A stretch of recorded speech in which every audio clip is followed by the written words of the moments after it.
इथं कली आहे. ज्या घरात एक जुव्याचा पैसा येत असत तिथं कलीचं वास्तव्य आहे. मदिरा मदिरा म्हणजे माहिती आहे सर्वांना. हो, ते कलीचं घर आहे. तिसरं आहे हिंसा, चौथं आहे परस्त्री, पाचवं घर आहे सुवर्ण. ते म्हणजे सर्व घर माहित आहे. एखादं चांगलं ते सोनं. आता सोन्यात कली आहे, पण कोणत्या सोन्यात कली आहे? जे अनिदिन आपल्या घरातली सोनं पैसा येते तिथं कली. राजा तू जर चुकला तर तुला मी ललकारी. एक दिवसची घटना आहे.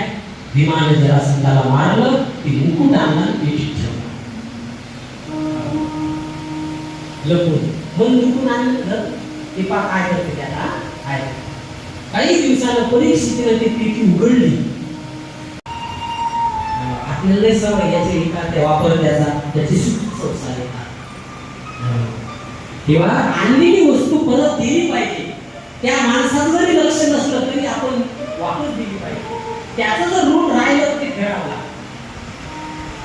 कृष्णपासून आणलेलं दिलं पाहिजे. महिनाभर कृष्णपासून ते गेली दुसऱ्या गेली तू घेऊन तिला तेच देते का? तिनं दिलं ते एकदम राबून चालत जाईल. कृष्ण पासण्याचा जीवनात ते नेम आहे ते करावा लागतो.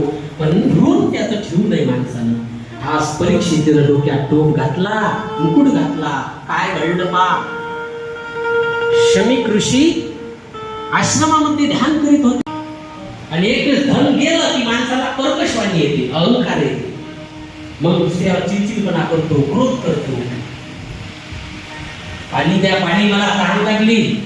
मला नाही लागली, परीक्षेला लागलं. जेव्हा पाणी पाणी करतो डोळे झाकून बसले. एक सर्व घेतला कोणी परीक्षितीनं ऋषीच्या गळ्यात टाकून दिला. निघून गेला.